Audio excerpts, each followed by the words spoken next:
Should we dive into content marketing? Yeah.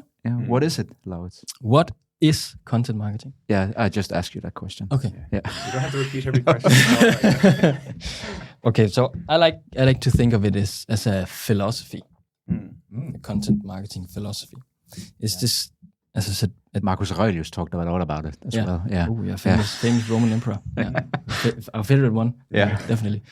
Yeah, so at the introduction, I talked about how it's receiver-oriented communication all the way. So that just means every time you do any type of branding, marketing, videos, podcasts, outreach, invitation to your events or whatever, it's receiver-oriented communication in a way that you always focus on the value for the receiver of the information. Yeah.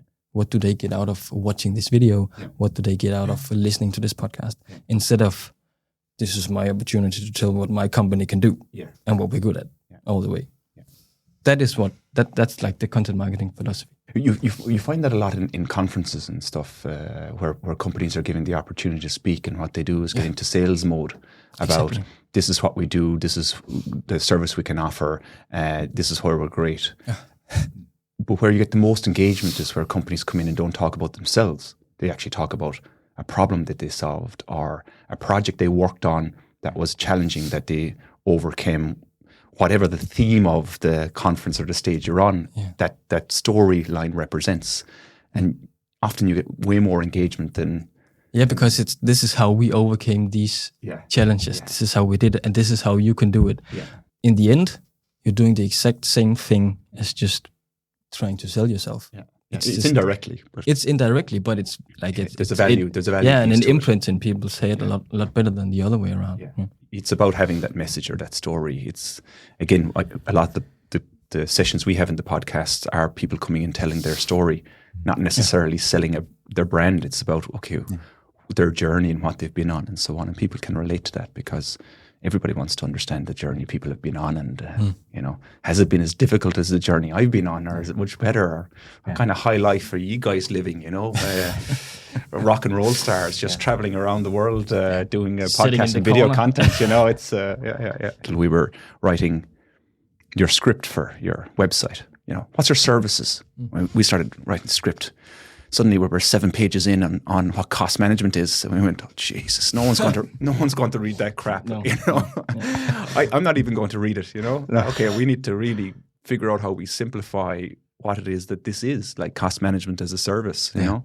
So we're going, okay, bullet points, but it's so boring. Bullet points. Yes, we do this and this, and like who cares? So we went, okay, how do we visualize it? Let's do animations of sort on it, maybe, and maybe let's not describe it.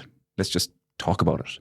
So we ended up doing these animations rather than this script of what the service is, and I found it much more engaging watching the nice visuals going, wow, I still don't know what cost management is, but nevertheless I enjoyed watching the video at least rather than the script. And so I can relate to that because you come from the technical background. And you're proud. And you're proud of the technical parts of your job. You believe you need to explain it so people understand it, Your knowledge is blinding you. From how you need 20 years at this. If you understand this future, it's going to change your world. And then like, but we don't understand it. No. The first line in, I'm bored. Next. Yeah, that's a good example because like things on your website is also content in that sense. Yeah.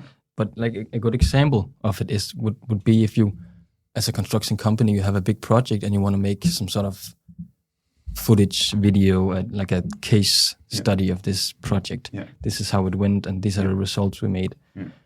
The way you communicate that is where you go from the traditional method to the content marketing philosophy. Because in the traditional way, you'd just be like, this is what we did. We did. These are the results. Hey. Yeah. But if you do the different approach, you would be like, these are the 3 major issues we had on this project, and this is how we avoided them. Yeah. Or this is how we did a project with 30 different buildings, 156 unfederated models. Yada. One of ours. Link in the comments below. Yeah, exactly. So that's the difference. Yeah. And people will engage with the latter one.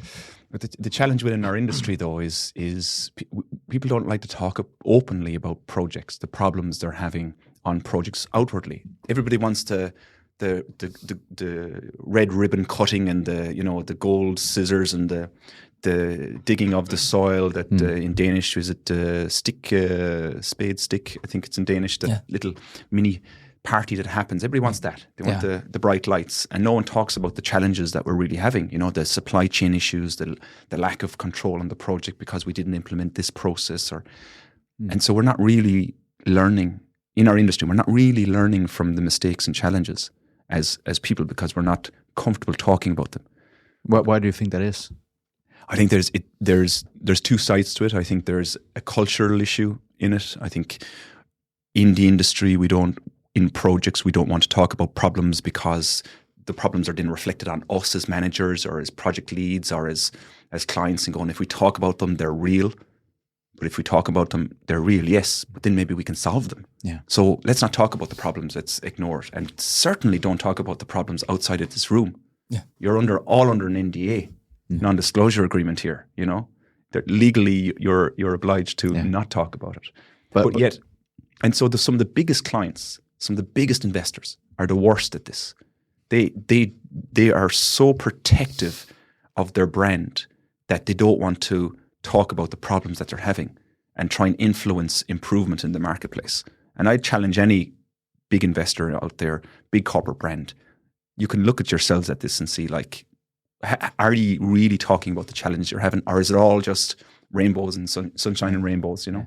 I'm not that into the construction industry like you are, of course, but usually talking about your obstacles and problems and how you solve them is helping you building trust.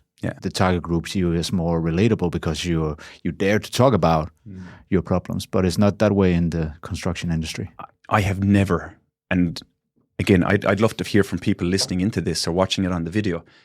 If you have videos you've seen on YouTube, on LinkedIn, that actually big corporates are talking about the challenges that they're having around their projects, commercially, quality, time, design, or even any of the consultancies, absolutely put it in the link, because I've never heard anybody speak about this type of stuff. No, in the entire industry, we're super closed, super cautious, super reserved. We believe that it'll portray negatively on our brand. So we only talk about. You can see it on LinkedIn. We just won this project. Everybody goes, way. Yeah. Then what happened?